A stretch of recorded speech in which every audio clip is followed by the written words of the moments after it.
ఓం నమ శివాయ. హర హర మహాదేవ శంభో శంకర. అందరికీ నమస్కారం అండి.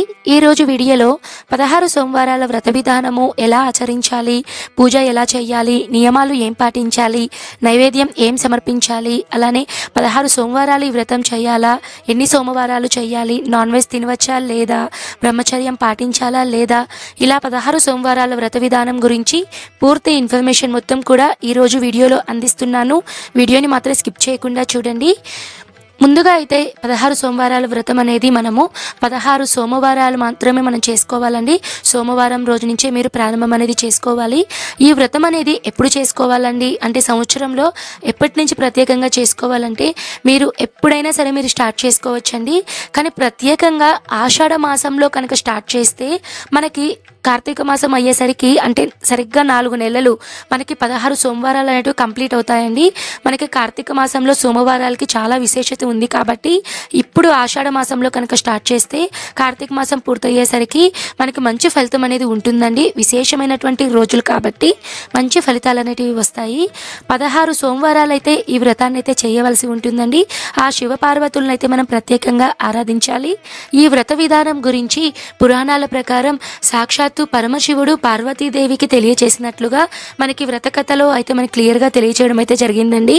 ఎందుకండి ఈ వ్రతం చేస్తారు, ఈ వ్రతం చేయడం వల్ల కలిగే ఫలితాలు ఏమిటి అంటే ఎవరైనా సరే తీవ్రమైనటువంటి సమస్యలతో బాధపడుతున్నప్పుడు, వివాహ సమస్య కానివ్వండి, ఆర్థిక సమస్య అంటే అప్పుల బాధలు, అనారోగ్య సమస్య, మృత్యు బాధలు, ఇలా ఒకటేంటండి మీరు ఏ సమస్యతో బాధపడుతున్నా సరే ఒక సంకల్పం అనేది తీసుకొని 16 సోమవారాలు ఈ వ్రతాన్ని కనుక ఆచరిస్తే అతి శీఘ్రంగా మీకు మంచి ఫలితం అనేది వస్తుందండి. ఎందుకంటే ఈ వ్రతాన్ని నేను 3 సంవత్సరాల నుంచి కంటిన్యూగా ఆషాఢ మాసంలో స్టార్ట్ చేసి కార్తీక మాసంలో అయితే నేను ఈ వ్రతాన్ని అయితే కంప్లీట్ చేసుకుంటున్నానండి. కాబట్టి నేను చేసేటువంటి విధి విధానాలు ఇవి మాత్రమే నేను మీకు క్లియర్గా తెలియచేస్తున్నాను. ముందుగా ఈ 16 సోమవారాల వ్రతం అనేది పుస్తకం అనేది మనకి పూజా షాప్లో దొరుకుతుందండి. ఒకవేళ పూజా షాప్లో కనుక మీకు దొరకకపోతే ఆన్లైన్లో మనం 16 సోమవారాల వ్రత అని టైప్ చేయగానే పీడిఎఫ్ అనేది మనకి పూర్తిగా వస్తుంది. అది మీరు జెరాక్స్ అనేది తెప్పించుకోండి. లేదు అనుకున్న వాళ్ళు మనకి మోహన్ పబ్లికేషన్స్ అని ఆన్లైన్లో ఒక వెబ్సైట్ ఉంది, అందులో కూడా మీరు ఆర్డర్ అనేది పెట్టుకోవచ్చండి.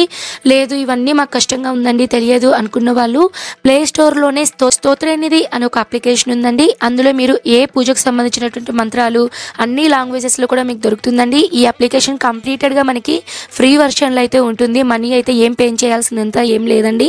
తర్వాత పుట్టమట్టితో శివలింగం అనేది చేసుకోవాలండి. ఖచ్చితంగా పుట్టమట్టితోనే చేయాలా అండి, మా ఏరియాలో మాకు పుట్టమట్టి లేదు అనుకున్న వాళ్ళు వీలున్నంత వరకు పుట్టమట్టితోనే పార్థివ లింగం అంటే మీ చేతులతోనే మీరు శివలింగం అయితే మీరు చేసుకోవాల్సి ఉంటుందండి. పుట్టమట్టి కనుక లేకపోతే పొలం దగ్గర మట్టి ఉంటుంది కదండి, శుభ్రమైనటువంటి మట్టి, పొలం దగ్గర ఉండేటువంటి మట్టిని తీసుకొని మీరు ఆ మట్టితో శివలింగం అనేది చేసుకోవచ్చండి. ఇవేవి లేవు అనుకున్న వాళ్ళు మీ దగ్గర ఇంకా శివలింగం ఏ ఉంటే మీ దగ్గర బ్రాస్ కానివ్వండి, వెండి కానివ్వండి, లేదా ఏదైనా మీ దగ్గర ఏ మెటల్తో ఉన్నా సరే శివలింగంని పూజలో పెట్టుకొని పూజ చేసుకోండి. ఈ పురాణాల ప్రకారం మనకి 16 సోమవారాల వ్రతం అనేది మట్టితో మాత్రమే శివలింగం చేయాలి అనేది మనకి చెప్పబడిందండి. ఆన్లైన్లో అయితే మనకి ఈజీగా పుట్టుమట్టి కూడా దొరుకుతుంది, పూజా షాప్లో దొరుకుతుంది. కుదిరినంత వరకు పుట్టమట్టితోనే మీరు శివలింగం అయితే చేయండి. ఈ పూజను ఉదయం చేయాలా, సాయంత్రం చేయాలా, ఏ టైంలో చేయాలండి అంటే ఎప్పుడైనా అండి మీ విలువను బట్టి ఉదయం కానీ సాయంత్రం కానీ చేయండి. సాయంత్రం ప్రదోష సమయంలో సోమవారం రోజున శివయ్యకు పూజ చేస్తే విశేషమైనటువంటి ఫలితాలు అనేటివి ఉంటాయండి. కాబట్టి సాయంత్రం సమయంలో చేస్తే ఇంకా మంచిదండి. ముందుగా అయితే మనము 16 సోమవారాల వ్రతానికి ముందు రోజునే మనము ఇంటిని మొత్తం శుభ్రం చేసుకోవాలి. ముందు రోజు మనం బ్రహ్మచర్యం పాటించాలండి.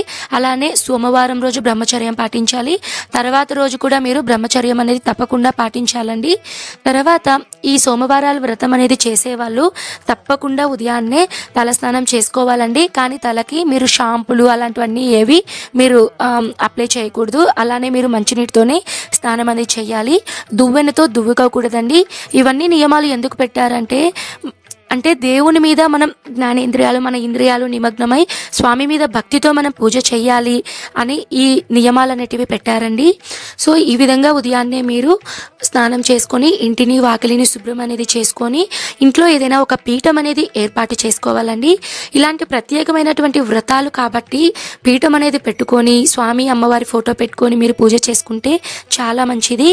పూజలో ప్రత్యేకంగా మనము గోధుమ నూకతో నైవేద్యం అనేది చేయాలండి. గోధుమ నూక అంటే మనకి గోధుమ రవ్వతో ఉంటుంది కదండి, ఆ రవ్వతో మనము నైవేద్యం అనేది బెల్లం కానీ తేనె కానీ వేసుకొని మనకి ఈ ప్రసాదం అనేది అన్నవరం సత్యనారాయణ స్వామి ప్రసాదం ఎలా ఉంటుందో ఆ విధంగా అయితే మనము ఈ గోధుమ నూకతో నైవేద్యం అనేది చేసుకోవాలండి. పూజ అంతా అయిన తర్వాత ఈ నైవేద్యాన్ని మనము 3 భాగాలైతే చేయాలండి. ఒక భాగం మనము ఇంటికి అతిథిని పిలిచి ఆ అతిథికి అయితే మనము ఒక భాగం అయితే మనం సగం భాగం అయితే ఇచ్చేయాలండి. మిగతా సగ భాగంలో కొద్దిగా మనము పశువులకు ఏదైనా ఆవులకు కానివ్వండి లేదా మూగజీవులకి మనము ఈ నైవేద్యాన్ని అయితే పెట్టాలి. ఇంకొక కొద్దిగా భాగము ఎవరైతే ఉపవాసం ఉండి పూజ చేస్తారో వాళ్ళు వాళ్ళ కుటుంబ సభ్యులైతే స్వీకరించాలి. 16 సోమవారాల వ్రతంలో ఖచ్చితంగా పాటించవలసిన నియమం ఏంటంటే ఉప్పు లేకుండా మనము ఈ రోజునైతే పదార్థాలు తినాలి అని మనకి ఈ పూజా వ్రత కథలు అయితే మనకి తెలియచేయడం అయితే జరిగిందండి. కాబట్టి ఉప్పు లేకుండా ఈరోజు మీరు తినాల్సిన పదార్థాలు ఉప్పు లేకుండా అయితే మీరు తినాల్సి ఉంటుంది. ఈ రోజున భోజనం అనేది తినచ్చా అంటే అది మీ ఇష్టం అండి. వ్రతాలు చేస్తున్నప్పుడు సాత్వికంగా ఏదైనా టిఫిన్ ఐటమ్స్ అలాంటివి తింటేనే మంచిది. ఖచ్చితంగా ఉపవాసం ఉండాలా అండి అంటే కఠినమైనటువంటి ఉపవాసం అయితే ఉండాల్సిన అవసరం అయితే లేదండి.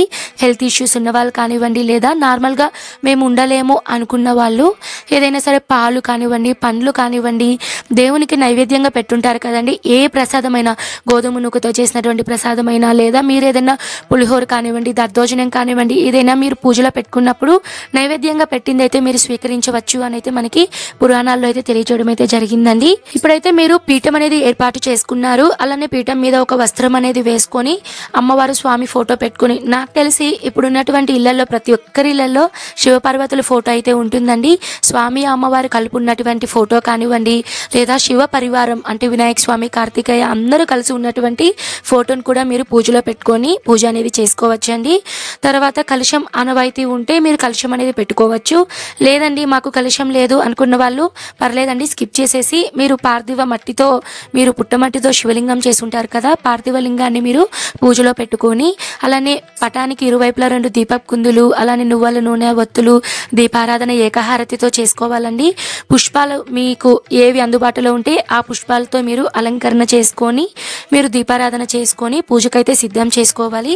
గోధుమ నూకతో నైవేద్యం అనేది ప్రిపేర్ చేసుకోవాలి. తర్వాత మీరు గణపతికి అయితే పూజ చేయాల్సి ఉంటుందండి. ప్రత్యేకంగా వ్రతం చేస్తున్నాం కాబట్టి మనము గణపతికి అయితే మనం ఆదిదేవుడు విఘ్న నివారకుడు. మనం చేసేటువంటి పూజలో ఎటువంటి పొరపాట్లు లేకుండా ఆ వినాయకునికి అయితే మనం పూజ చేయాలండి. గణపతికి షోడశోపచార పూజ అనేది చేసుకోవాలి. గణపతి పూజ అంతా అయిన తర్వాత మనము శివపార్వతులకైతే మనం పూజ చేయాలండి. శివపార్వతులకి అంగ పూజ అయిన తర్వాత మీరు స్వామివారికి సంబంధించి లింగాష్టకం అలానే బిల్వాష్టకం అన్ని మంత్రాలు పార్వతీదేవికి సంబంధించినటువంటి అష్టోత్తరాలు ఇంకా ఏవైనా మీరు పాడుకోవాలి అనుకుంటే ఈ పాటలు ఇవన్నీ పాడుకున్న తర్వాత పంచోపచార అంటే దీపం ధూపం నైవేద్యం అక్షింతలు పుష్పం ఇవన్నీ సమర్పించి మీరు చివర్లో మంగళహారతి అనేది ఇవ్వాల్సి ఉంటుందండి. ఈ పూజ అంతా అయిన తర్వాత మరొక ముఖ్య నియమం ఏంటంటే అర్ఘ్య ప్రదానం అనేది చెయ్యాలండి. ఒక 8 అర్ఘ్య ప్రదానాలు అయితే చెయ్యాలి. ఏంటండి అర్ఘ్య ప్రదానం ఎలా చేయాలండి అంటే మనము ఒక పళ్ళెంని పట్టుకొని ఆ పళ్ళెంలో మనం చెయ్యి అనేది పెట్టుకొని అందులో నీళ్ళని పోస్తూ పళ్ళెంలోకి మనం కిందకి నీళ్ళని అయితే విడవాల్సి ఉంటుందండి. పరమేశ్వరునికి 3 అర్ఘ్య ప్రదానాలు అలానే పార్వతీదేవికి 1 గణపతికి 1 కార్తికేయ అంటే కుమారస్వామికి 1 నందికి 1 చండికి 1 ఇలా 8 అర్ఘ్య ప్రదానాలు మీరు వాళ్ళ పేర్లు చెప్పుకుంటూ మీరు ఓం పరమేశ్వరాయ నమః అని ఓం నమః శివాయ అనుకొని అర్ఘ్యం సమర్పయామి అని నీటిని మీరు పళ్ళెంలో వదులుకోవాలండి. అలా మీరు 8 అర్ఘ్య ప్రదానాలు అయితే ఖచ్చితంగా చేయాలండి. అర్ఘ్యప్రదానం అయిన తర్వాత తప్పకుండా 16 సోమవారాల వ్రత కథలు అనేటివి చదవాలండి. 5 కథలు అయితే ఉంటాయండి, చాలా పవర్ఫుల్ కథలండి. ఈ వ్రత కథలు వీడియో కూడా నేను ఆల్రెడీ మన ఛానల్లో పెట్టున్నాను, ఆ లింక్ కూడా నేను మీకు డిస్క్రిప్షన్లో ఇస్తాను. ఒకవేళ మేము చదవలేమండి 5 కథలు అనుకున్న వాళ్ళు చేతిలో కొద్దిగా అక్షంతలు పట్టుకొని నేను పెట్టినటువంటి వీడియోని ఆడియో రూపంలో మీరు వింటూ కూడా ఈ వ్రత కథలను అయితే వినవలసి ఉంటుందండి. వ్రత కథ అంతా విన్న తర్వాత అయిన తర్వాత ఆ అక్షింతలను మీరు పరమశివుని దగ్గర వేసుకొని మీరు నమస్కారం అనేది చేసుకోవాలండి. తర్వాత మరొక ముఖ్య నియమం ఏంటంటే వాయనం అనేది ఇవ్వాలండి. వాయనం అనేది పూజ అంతా అయిన తర్వాత మీరు ఉదయం చేస్తే ఉదయం కానివ్వండి, సాయంత్రం చేస్తే సాయంత్రం కానివ్వండి, మీరు ఎప్పుడు పూజ చేస్తారో పూజ అంతా అయిన తర్వాత అర్ఘ్య ప్రదానం, వ్రత కథలు ఇవన్నీ చదువుకున్న తర్వాత ఎవరైనా సరే ఒక ముత్తైదువు కానివ్వండి, లేదా ఎవరైనా అండి ఒక మంచి వాళ్ళకి కానివ్వండి, మంచి మనసున్న వాళ్ళు, పూజలు ఎక్కువ చేసే వాళ్ళు కానివ్వండి, ఇలా ఎవరైనా సరే మీరు ఇంటికి పిలిచి వాళ్ళకి కాళ్ళు కడిగి పసుపు పూసి వాళ్ళకి పసుపు కుంకుమ అవన్నీ పెట్టి ఏదైనా మీరు జాకెట్టు, తాంబూలం, అరటి పళ్ళు, ఆకు వక్క ఇవన్నీ పసుపు కుంకుమ, ముత్తైదువులు అయితే గాజులు అనేటివి పెట్టి వాళ్ళకి మీరు తాంబూలం అనేది ఇవ్వాలండి. ఖచ్చితంగా తాంబూలం ఇవ్వాలా అంటే ఖచ్చితంగా అయితే తాంబూలం ఇవ్వాలండి. మా ఇంటి దగ్గర అతిథులు ఎవరు లేరండి, మరి మేము ఎలా ఇవ్వాలండి వాయనం అంటే మీరు ఈ 16 సోమవారాలు చేసుకున్న తర్వాత లాస్ట్ 17వ సోమవారం రోజున మీరు అందరినీ పిలిచి, అంటే ఒకవేళ ఎంతమందినైనా పిలుచుకోవాలనుకుంటే వాళ్ళందరినీ పిలిచి మీరు అప్పుడు వాయనమన్నా ఇవ్వచ్చండి. లేదు అనుకున్న వాళ్ళు ఒక బ్రాహ్మణునికి మీరు టెంపుల్కు వెళ్ళి అక్కడ బ్రాహ్మణులకి ఎవరికైనా సరే స్వయం పాకం అనేది మీరు దానం అనేది చేసుకోవచ్చండి. ఇలా కూడా చేసుకోవచ్చు. ఒకవేళ ఇవేవి కుదరలేదండి అనుకున్న వాళ్ళు ఇంట్లోనే తులసమ్మ ఉంటుంది కదండి, తులసమ్మ చెట్టు, అమ్మ దగ్గర మీరు పసుపు కుంకుమ పుష్పాలు ఇవన్నీ పెట్టి అమ్మ దగ్గరే మీరు తాంబూలం అనేది సమర్పించండి. అది మీకు ఇంకా ఏ ఆప్షన్ లేదు అనుకున్నప్పుడు మాత్రమే మీరు తులసమ్మ దగ్గర అయితే మీరు పెట్టుకోండి. ఈ విధంగా అయితే 16 సోమవారాల వ్రతం అనేది చేయాలండి. 16 సోమవారాలు ఇలానే చేయాలి. 17వ సోమవారం 16 శివలింగాలను మీరు 17వ సోమవారం మళ్ళీ పూజలో పెట్టుకొని మళ్ళీ యథావిధిగా పూజ అనేది చేసుకొని ఈ శివలింగాలను అయితే మీరు నిమజ్జనం అనేది చేయాల్సి ఉంటుందండి. నిమజ్జనం అంటే ఎలా చేయాలండి అంటే మొత్తం పూజ అంతా అయిన తర్వాత ఈ శివలింగాలను మీరు ఏదైనా ఒక పెద్ద బాక్స్లో మీరు స్టోర్ చేసుకోండి, బూజు పట్టకుండా. అంటే కొద్దిగా మీరు పూజ అంతా అయిన తర్వాత ఏదైనా పుష్పాలు కానివ్వండి, అక్షింతలు కానివ్వండి ఆ శివలింగం మీద పడ్డప్పుడు కొద్దిగా మీరు తుడుచుకుంటూ ఏదైనా ఒక బాక్స్లో మీరు స్టోర్ చేసుకోండి. ఇలా మీరు బాక్స్లో అంతా పెట్టుకున్న తర్వాత ఏదైనా నదీ ప్రవాహాల దగ్గరికి వెళ్ళినప్పుడు, ఏదైనా కొలను దగ్గరికి వెళ్ళినప్పుడు, ఏదైనా తీర్థయాత్రలకు వెళ్ళినప్పుడు కొంతమంది ఏంటంటే 16 సోమవారాలు అయిన తర్వాత ఏదైనా ఒక క్షేత్రానికి వెళ్ళి నిమజ్జనం చేయాలి అని ఒక సంకల్పం తీసుకుంటారండి. సో అలా కూడా మీరు ఆ సంకల్పాన్ని తీసుకొని మీరు నార్మల్గా ఎక్కడైతే మీకు వీలుగా ఉంటుందో అక్కడ నీళ్ళల్లో ఫస్ట్గా మీరు కొద్దిగా కర్పూరం అనేది వెలిగించి ఆ శివలింగాలన్నింటినీ ఒక ఇస్త్రాకు మీద పెట్టుకొని కర్పూరం వెలిగించి మంగళహారతి అనేది ఇచ్చేసి మీ యొక్క సంకల్పాన్ని చెప్పుకుంటూ ఆ శివయ్యనైతే నీళ్ళల్లో అయితే నిమజ్జనం చేయాలండి. ఒకవేళ ఇప్పుడు మీకు ఒక డౌట్ అనేది వస్తుందండి, మాకు ఇక్కడ దగ్గరలో నది లేదండి, నీళ్లు లేవండి, మరి మేము ఎలా నిమజ్జనం చేయాలంటే దీనికి నేను ఒక 2 ఆప్షన్స్ అయితే చెప్తాను. ప్రతి సోమవారం మీరు పూజ చేసిన తర్వాత సాయంత్రం అన్నా మీరు ఏ రోజుటికి ఆ రోజు శివలింగాన్ని నిమజ్జనం అనేది చేసుకోవచ్చండి. ఎలా చేయాలండి అంటే మీరు ఏదైనా ఒక మంచి నీళ్ళల్లో శివలింగాన్ని నిమజ్జనం చేసి నీళ్ళల్లో కలిపేసి ఆ నీళ్ళని మీరు తులసి చెట్టు మొదట్లో వేసేయండి. తులసి చెట్టు దగ్గర అయితే ఎవరు తొక్కరు కాబట్టి తులసి చెట్టు దగ్గర అయితే మీరు వేసేసేయండి. ఏదైనా పచ్చని చెట్టు దగ్గర వేసినప్పుడు చాలామంది తొక్కడము, ఏదో ఒకటి పని చేస్తున్నప్పుడు తొక్కడము అలా చేస్తాం కదండి, అలా చేయకూడదండి, అలా అయితే పాపం కదా. సో ఇలా తులసి చెట్టు దగ్గర అయితే మీరు ఆ నీళ్ళని అయితే వేసేయండి. ఇలా అన్నా చేసుకోవచ్చండి. ప్రతి సోమవారం 1 నుంచి 16 సోమవారాలు కూడా మీరు ఇలానే చేసుకొని 17వ సోమవారం కానీ 16 సోమవారం కానివ్వండి ఏదైనా శివాలయంకి వెళ్ళి మీరు అక్కడ నిమజ్జనం అనేది చేసుకోవచ్చండి. లేదండి ఒకవేళ ఇలా రోజు చేయలేము, ఒకవేళ 16 వారాలు అయిన తర్వాత చేసుకోవాలి అని అనుకున్నప్పుడు 17వ సోమవారం మీరు ఇంట్లోనే నీళ్ళలో నిమజ్జనం చేసి తులసి చెట్టుకైతే మీరు ఆ నిమజ్జనం నీళ్ళైతే మీరు తులసమ్మ దగ్గర చెట్టు దగ్గర అయితే వేసేయండి. ఇలా అయితే 16 సోమవారాల వ్రతం అయితే చేయాలండి. నేనైతే ప్రతి సంవత్సరం ఇలానే చేస్తానండి. ఆల్మోస్ట్ మీకుండేటువంటి డౌట్స్ అన్నిటికీ సమాధానాలు తెలియచేశానండి. ఇంకా ఏమన్నా డౌట్స్ ఉంటే మీరు ఖచ్చితంగా నన్ను అడగండి. నేను మన ఛానల్లో డౌట్స్ వీడియో కూడా షార్ట్స్ రూపంలో వీడియో అయితే అందిస్తున్నాను. వ్రతకథలు వీడియో మన ఛానల్లో ఉంది.